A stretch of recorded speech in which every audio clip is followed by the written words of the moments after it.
Olá, tudo bem? Estou fazendo esse vídeo para falar dos níveis de linguagem jurídica.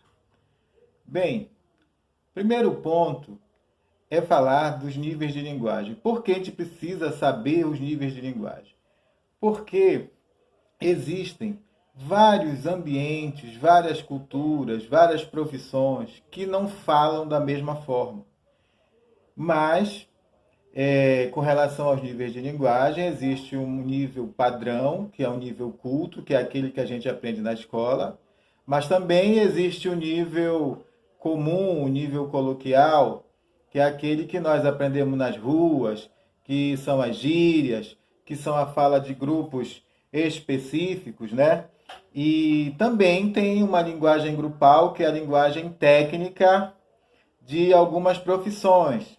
Então, aí que interessa saber o nível de linguagem jurídica, porque o direito tem uma linguagem jurídica que alguns chamam de juridiquês. Então, o que é o juridiquês?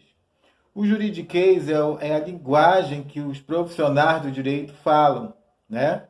Só que é uma linguagem rebuscada, é uma linguagem técnica, é uma linguagem com palavras específicas e que o leigo nem sempre entende, tá? O que o profissional do direito precisa fazer? Precisa adaptar a sua linguagem jurídica à linguagem comum, né? Ou à linguagem das outras pessoas que não entendem. Para isso, existe o artigo 22, parágrafo único, se a gente for tomar por base o Código de Ética da Magistratura, ele diz que o juiz deve utilizar uma linguagem escorreita, polida, respeitosa e compreensível. Ou seja, ele tem que ter uma linguagem escorreita, culta, polida, né, com os termos jurídicos, respeitosa no sentido de não destratar as partes, os advogados, mas, sobretudo, compreensível. Aí é que está a questão da linguagem jurídica. O compreensível é adaptar o juridiquês para, né, o senso comum.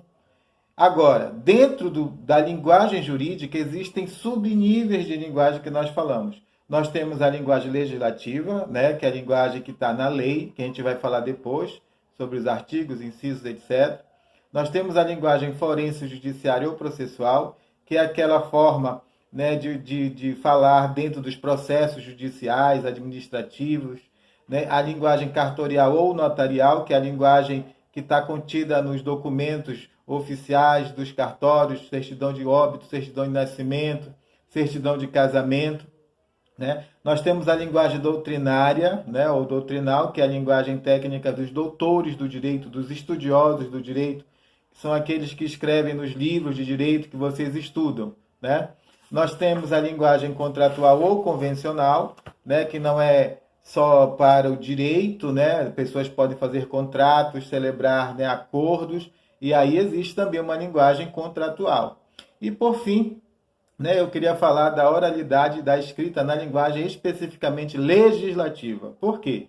Porque a lei ela tem uma estrutura que é subdividida em artigos, incisos, parágrafos, incisos, alíneas e itens.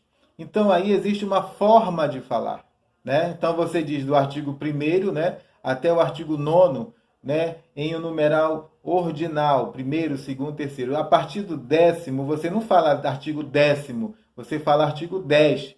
Assim também os parágrafos, tá? Os incisos, da mesma forma, inciso 1º, inciso 2º, até o inciso 9º. A partir do 10, você não vai falar inciso 10º, tá? As alíneas são as letras, né? Os itens são expressos em algarismo arábico, né? Em números, né? 1, 2, 3. E aí o que a gente pode fazer é dizer para vocês identificarem dentro da estrutura legal, relacionando o conteúdo e dizer onde é que está esse conteúdo, se está no artigo, se está no inciso, se está numa linha, ou também cobrar a oralidade de vocês, né, com relação a como se fala desses itens dentro da lei. Isso eu vou exigir, né, no questionário que vocês vão ler daqui a pouco. E com relação aos níveis de linguagem jurídica, né, e também geral, isso também será uma exigência para você responder ao questionário, tá bom? Então, até uma próxima oportunidade e até mais.